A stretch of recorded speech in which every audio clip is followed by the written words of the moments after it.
Vamos a seguir profundizando en los conceptos de velocidad media instantánea y rapidez. En este caso vamos a centrarnos mucho más en este último.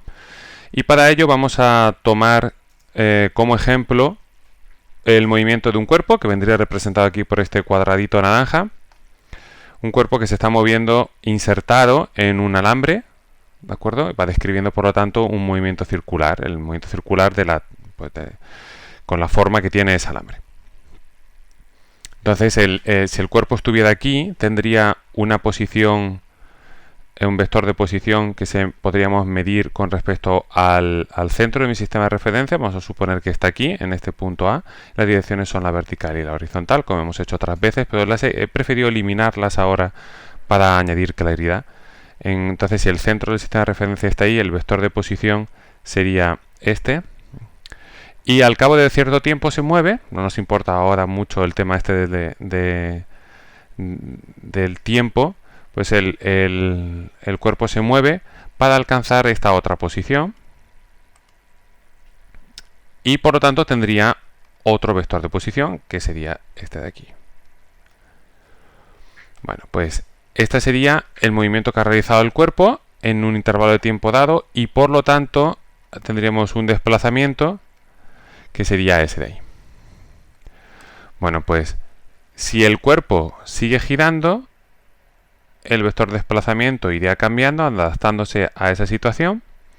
Y vemos que el vector de desplazamiento aquí se ve muy sencillo, también se veía en el otro vídeo, pero aquí se ve muy fácil porque sabemos calcularlo. El vector de desplazamiento está ignorando completamente el espacio que tú has realmente recorrido, ¿verdad? Tú has recorrido la longitud de este arco de circunferencia para ir desde aquí hasta aquí. Y el vector de desplazamiento está ignorando absolutamente eso.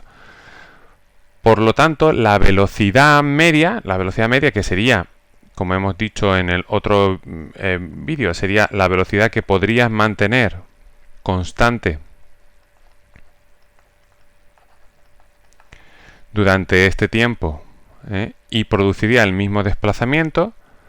Te llevaría el objeto desde aquí hasta aquí, pues sería una velocidad que tendría esta dirección y sentido, con un valor el que sea, de tal manera que cuando pase el intervalo de tiempo que te ha llevado a ir desde aquí hasta aquí, efectivamente acabes aquí.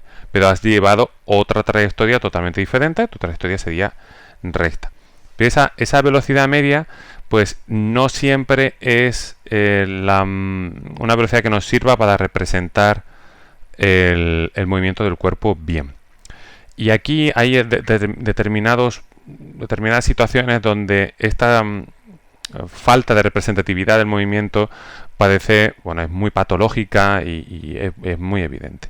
Una de las situaciones podría ser cuando está justamente enfrentado, ¿no? Cuando está justamente aquí, donde se ve claramente la diferencia entre esto de aquí, que sería 2 por pi por r, y el desplazamiento, que es solo 2 por r. Es decir, ahí el espacio que tú has recorrido es pi veces más grande que el que has recorrido aquí.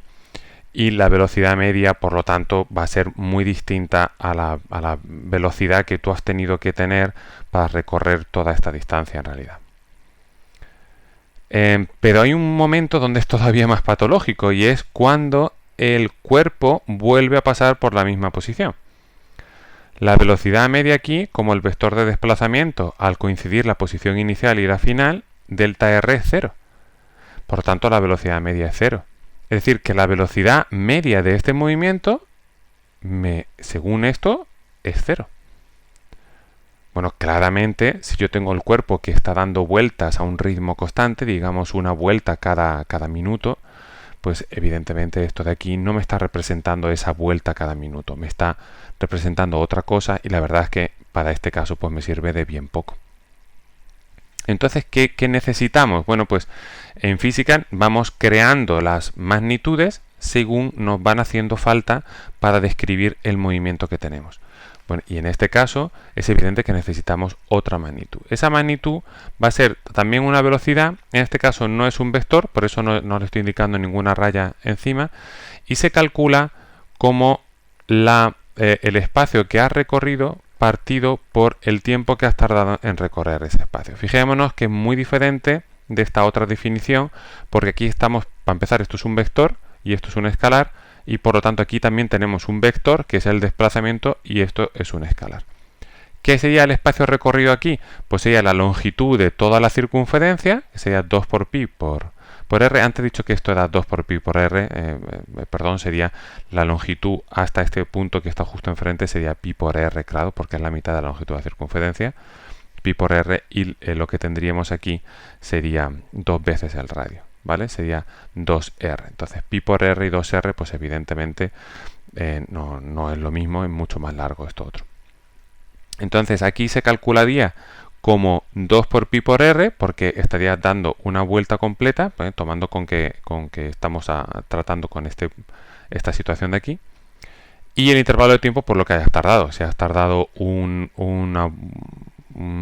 segundo o un minuto, como decíamos antes, en dar una vuelta completa, pues entonces sería 2 por pi por r, donde el radio pues se da lo que estimemos oportuno, y el intervalo de tiempo, pues si es un minuto, bueno, pues para trabajar en el sistema internacional pondríamos 60 para que sean segundos, ¿de acuerdo? Y esto estaría medido en metros. ¿De acuerdo? Bueno, pues esto evidentemente no es cero y es mucho más representativo que el valor de la velocidad media, que en este caso sería 0, porque el valor del vector de desplazamiento sería, el módulo del vector de desplazamiento sería 0. Aquí, por supuesto, el resultado sería un 0 vector, ¿de acuerdo? Para este caso, aquí justamente la velocidad media, aquí para esta situación que estamos hablando sería 0 vector, ¿de acuerdo? Es decir, que tendría un 0 como primera componente y un 0 como segunda componente. Aquí sería un 0, si fuese 0 en algún momento sería un 0 número. Pero el módulo del vector velocidad media pues sería 0 y no se parece nada al módulo de este vector celeridad, o sea, de este valor velocidad o celeridad, velocidad escalar o celeridad, ¿de acuerdo? Entonces es muy importante, como aprendimos en otro caso, que el espacio recorrido no siempre es igual al módulo del vector desplazamiento, pues la velocidad, el vector velocidad media no siempre es igual a la velocidad escalar o celeridad, ¿de acuerdo? El módulo del vector velocidad media no es siempre igual a la celeridad o velocidad escalar. Es muy importante esto porque vamos a trabajar en movimientos circulares precisamente con una velocidad. El tema, ya estamos viendo cómo vamos introduciendo cada vez más notación y más conceptos. Y es importante no perderse y saber qué velocidad es la que estoy escribiendo, con qué otra velocidad está relacionada, y tener todo esto claro es de una importancia capital para poder avanzar en el curso. Así que quede claro cuál es la diferencia entre una velocidad y otra. Por supuesto, aquí la velocidad instantánea seguiría siendo tangente a la trayectoria del cuerpo, sería un vector aquí tangente, ¿de acuerdo? Tendría como dirección la de que va teniendo esta recta, y si el cuerpo va girando en este sentido, pues sería un vector que señalaría hacia acá, ¿de acuerdo? Sería siempre tangente a la trayectoria, y claro, por ser tangente a la trayectoria, pues sería perpendicular a el vector de posición. Bueno, pues este tipo de cosas van a ser importantes en el resto de vídeos que vamos a ir viendo, en el resto de la asignatura, en el resto de este tema.